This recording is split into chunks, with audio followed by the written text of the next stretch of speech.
Hey guys, what's up? My name is Benny. This video is going to be a little bit different than usual. CNBC released a video a couple days ago on the space economy and Virgin Galactic, and I feel like it really captures a great picture of what the space economy is and why billionaires like Elon Musk, Jeff Bezos, and Richard Branson are investing into space. So whether you're a complete beginner to the space economy or you know quite a bit about it, I feel like this video provides a lot of value to anybody. So if you're interested in learning more about space, this video is definitely for you. And also, I upload videos on Virgin Galactic every week, and I'll be covering any news or updates they release in the future. So if you're interested in this company, please feel free to subscribe and smash the button if you want to promote this video to more people who are looking to invest in Virgin Galactic. Okay, so I won't be talking anymore in this video. I'm just going to play the clip. If you've already seen this video, you don't have to watch it again. But for those who haven't, I think you'll definitely enjoy this video. All right, I hope you guys enjoy it. Experience that anyone's going to have in their life that will be more wonderful, extreme than going to space. Richard Branson has made it the goal of his company, Virgin Galactic, to open space for everyone. And he's not alone. Fellow billionaires Jeff Bezos and Elon Musk are also in the space tourism business as a new space race takes off. Even NASA said that it would open up the International Space Station to paying visitors. But accessibility to space tourism remains limited to the richest of the rich, with ticket prices ranging from hundreds of thousands of dollars to millions. Still, experts believe the space tourism market has massive potential. A recent survey found that about 39% of people with a net worth of more than $5 million are interested in paying at least $250,000 for a Virgin Galactic flight to the edge of space. As many as 2.4 million people or more could be interested in this opportunity. This is a supply-constrained business. A spaceship can only run about 5 times a month. So as we think about the demand relative to supply being very constrained, that's a classic luxury good dynamic where there's scarcity. Based on the ticket prices that we've seen today, the pace of development that we see, and the supply that we have forecasted, NSR projects that the revenue sizing, it represents a $14 billion cumulative opportunity, assuming that launches start within the next 1 or 2 years and continuing through 2028. But the point of entry is staggering. Development of these space tourism programs is costing these companies billions. And whether or not they can make up this money and turn a profit in an unproven market remains to be seen. The technology that's required is extensive. It's essentially rocket technology, which is expensive, takes a long time to develop. There are numerous government and safety regulations, and to make it all of them more challenging, we are talking about launching people. And the risks, the regulations, the requirements are much more constrained versus launching cargo or things of this nature. Others are questioning the massive amounts of money being spent on developing space tourism when we have some very pressing issues to deal with right here on Earth. The road to space, if you like, is a narrow and somewhat treacherous footpath that is not accessible to very many people. And I think what we are trying to do, what Richard Branson set out to do, and what Virgin Galactic's now doing, and the other commercial space companies, is to try and transform that road to space from a narrow footpath to a broad highway. And if we can do that, then it will open up space to many more users, and that, in our view, is going to be one of the answers to managing some of the significant challenges back down here on planet Earth.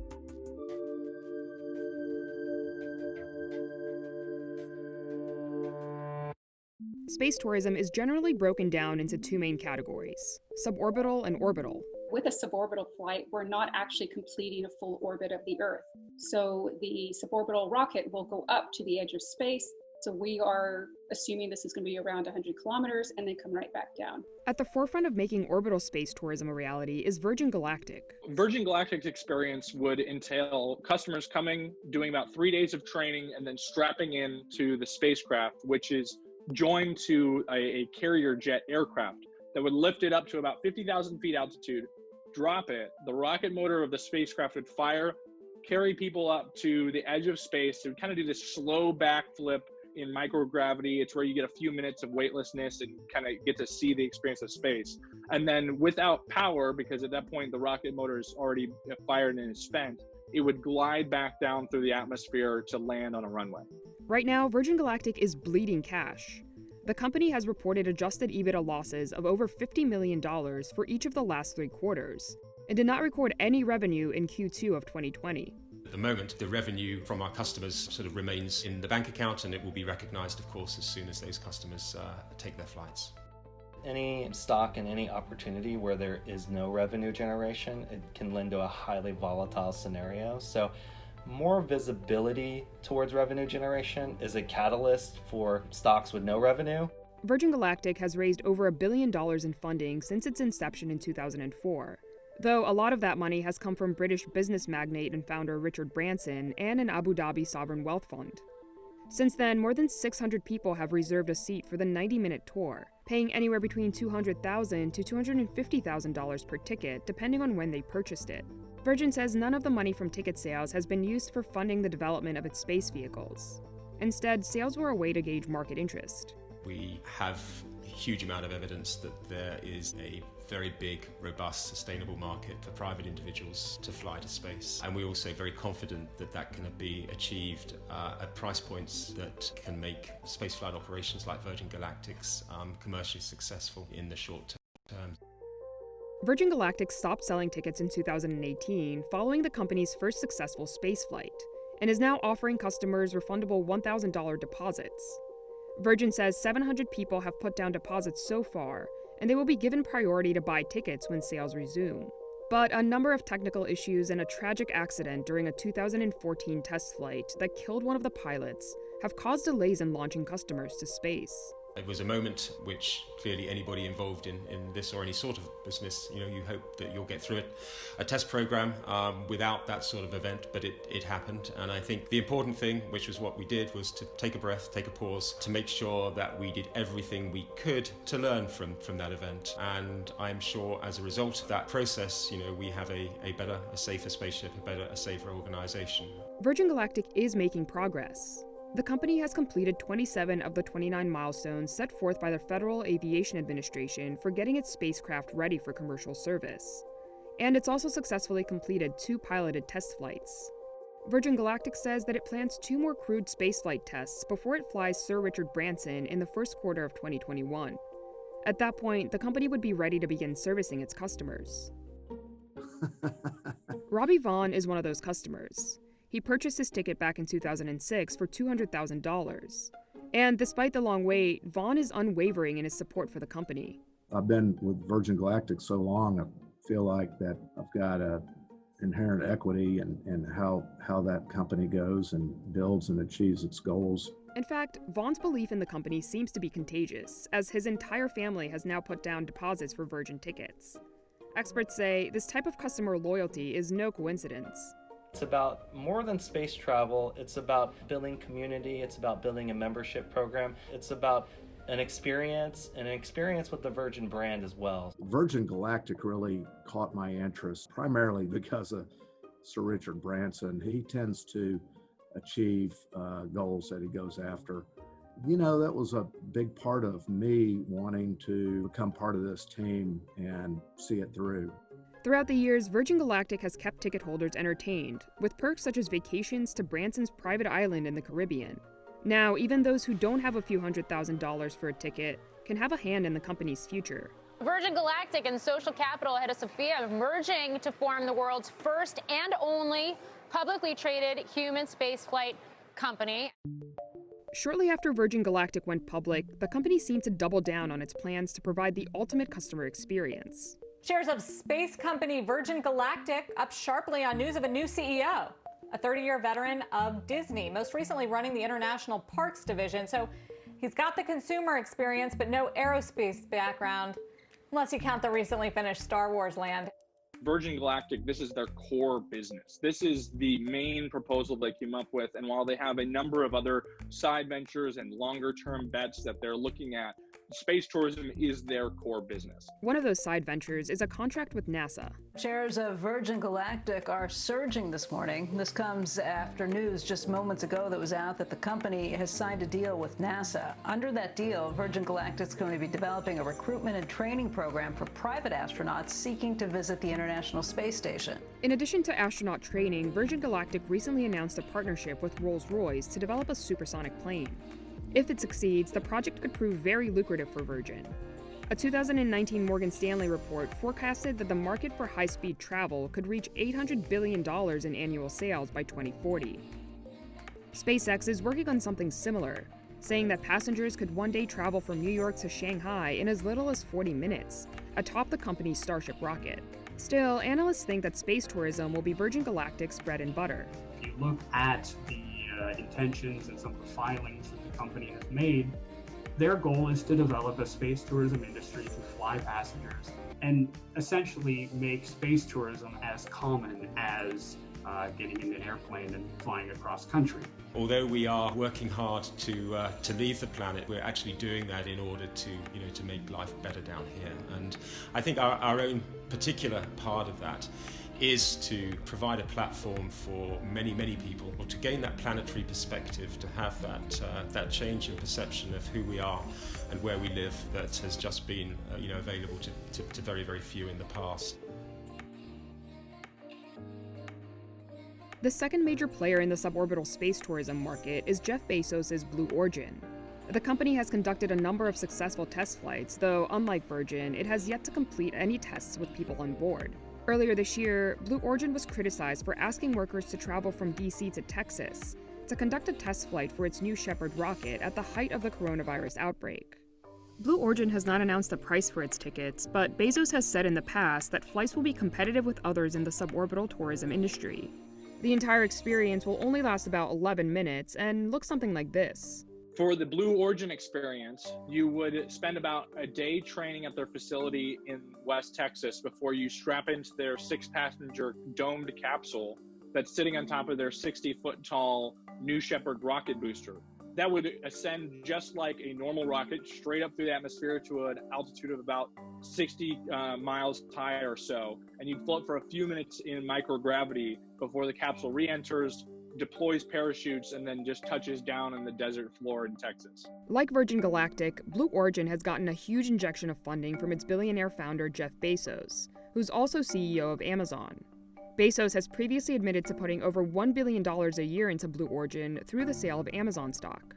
It's this endless cash flow that frees Blue Origin from having to depend on space tourism as its main revenue driver. Blue Origin, they're not trying to finance anything essentially with their suborbital program and flying people to the edge of space. This really is what would be known as a development pathfinder for them. It's essentially helping them develop their larger rocket known as New Glenn and other spacecraft systems such as their Blue Moon lunar lander. That's kind of this longer term pathway for them, and the suborbital tourism side of it is essentially a way to see whether or not some of these technologies work and really get them up and running. Proving out its technology is critical now that Blue Origin has penned a $579 million contract with NASA to build a crewed lunar lander for the agency's Artemis program. The goal is to land U.S. astronauts back on the moon by 2024. SpaceX and Dynetics are also working on the project, but Blue Origin received the lion's share of the contract's funding. The range in award totals comes due to the differences in each team's bid and approach to achieving NASA's goals. But Blue Origin's ambitions go much further than space tourism, and even landing on the moon. In an interview with CBS last year, Bezos said that humans have no choice but to go to space because our population is getting too big for the Earth to sustain. We are in the process of destroying this planet, and we've sent robotic probes to every planet in the solar system. This is the good one. And so we have to preserve this planet, and we can do that using the resources of space. Bezos went on to say that the purpose of Blue Origin is to help build the infrastructure to take advantage of those resources. As part of that infrastructure, Bezos envisions humans living on space colonies, an idea originally conceived by Princeton University physicist Gerard K. O'Neill in the 1970s. But before that can happen, the cost of access to space must decrease dramatically, which Bezos believes can be achieved by private industry. On the more pricey side of space tourism are orbital experiences, such as going to the International Space Station. At the forefront of this market is SpaceX. The SpaceX experience would see up to 7 passengers training for a few weeks for a launch. You launch out of Cape Canaveral, Florida, sitting on top of a 230-foot tall Falcon 9 rocket booster. The launch process and getting to either the International Space Station or to orbit would take a few hours at least. in some cases up to like 20 hours to reach where your destination is. And then you'd return back through the atmosphere. The capsule would deploy its parachutes, and then it actually splashed down in either the Gulf of Mexico or in the Atlantic Ocean. Earlier this year, SpaceX's Crew Dragon capsule and Falcon 9 rocket became the first commercially built and operated spacecraft to carry NASA astronauts to the International Space Station. NASA gave SpaceX more than $3.1 billion to develop Crew Dragon as part of the Commercial Crew Program. This is in addition to the hundreds of millions of dollars of its own cash that Musk said that SpaceX had spent in developing the spacecraft. The goal was to build a system to carry astronauts to and from the ISS, but SpaceX could use the technology for its own purposes as well. SpaceX, the company founded by Tesla's Elon Musk, announcing it's partnering with Space Adventures, a space tourism business, to send up to 4 people into orbit. Space Adventures already has some experience in this realm. In the early 2000s, the company helped to organize several trips for private tourists to the International Space Station aboard Russian Soyuz rockets, but has not flown another client since. The SpaceX Space Adventures experience would not include docking with the ISS. Instead, tourists would spend 5 days orbiting the Earth atop SpaceX's Crew Dragon capsule. SpaceX has also penned a separate deal with Axiom to fly 3 tourists to the International Space Station. The launch is planned for October 2021. SpaceX and its partners have not announced a price for the tickets yet, but they are expected to be in the range of $50 million. Despite these deals and the high expected price point of tickets, space tourism does not seem to be the main focus of SpaceX. Their core business has been flying satellites and launching spacecraft for both Pentagon as well as NASA and others, and flying cargo to the International Space Station. And this would essentially be just a boon to what they already have in place. Elon Musk's main dream for the company? To build a fully reusable rocket that would take humans to Mars and beyond. But this could, at least in part, be funded by space tourism. We're faced with a choice. Which future do you want? Do you want the future where we become a spacefaring civilization and are in many worlds and are out there among the stars, or one where we are forever confined to Earth? And I say it is the first. Over the last decade, companies like Virgin Galactic, Blue Origin, and SpaceX have made great strides in spaceship technology. But there's still one big challenge they must overcome before space travel can become as common as air travel: proven safety. There are a myriad of risks that are involved in spaceflight. Obviously, the launch operations is always the riskier part of spaceflight, but there's also environmental factors. There's physiological stressors. We have the space environment itself with radiation exposure, with micrometeorites that also pose a danger. These health concerns may be more pronounced in the days-long orbital tours, like those planned by SpaceX, as opposed to the shorter trips that Virgin Galactic and Blue Origin are targeting. But only time and experience will tell.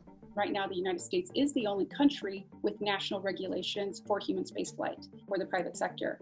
And in there, we have requirements for the pilots and for the flight crew to some extent, but we do not have regulations that stipulate specific requirements for spaceflight participants. The FAA, which is the regulating body for commercial spaceflight in the US, does recommend that spaceflight participants get a medical consultation up to 12 months prior to their flight. But this is not required. Ultimately, it will be up to the operator who they choose to allow to fly. And we can see right now with Virgin Galactic, they're trying to minimize the limitations on anyone who can fly because they want to give the opportunity to everybody.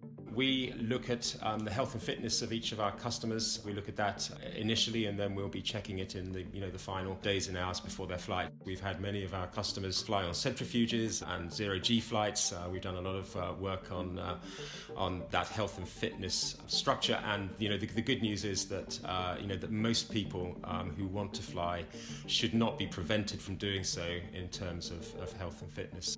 But if something does go wrong, liability waivers for the most part shield space travel companies from any wrongdoing. There is a liability requirement under U.S. law directed from Congress, and then states also have added their own template language that spaceflight participants would sign, and that launch operators are required by law to give to the spaceflight participant prior to the flight, where they say that they acknowledge the full risks, that they're taking these full risks upon themselves, and they will not hold the operator or the U.S. government liable in the event of accident, injury, or death. For the foreseeable future, space tourism will remain a luxury experience. If you're able to reach scale and reliability, then you can bring prices down, more competition comes in, offering different services, and you will eventually democratize. But despite anyone's ambition to truly democratize the industry, it will take time. And in order to survive during that time, you're likely going to have to either focus on the government or a very small niche market until you can expand. Virgin says that although the company hopes to bring down ticket prices in the long term, in the short to medium term, prices might actually go up because the market is so constrained. But having a niche market may not necessarily be bad when dealing with wealthy customers. In fact, some investment experts argue that the widening wealth gap in the US will actually provide the richest of the rich with more money to spend on such experiences. Virgin Galactic, SpaceX, and Blue Origin all have different reasons for getting into the space tourism business. Whether it's to develop and prove out technologies to allow humanity to take advantage of cosmic resources, to colonize Mars, or to give us a greater perspective about our own planet, the reality is that at least in the near future, space tourism will not truly make our cosmos accessible for all.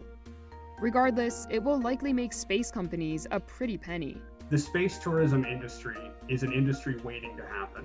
We are just waiting for that technology to lift off.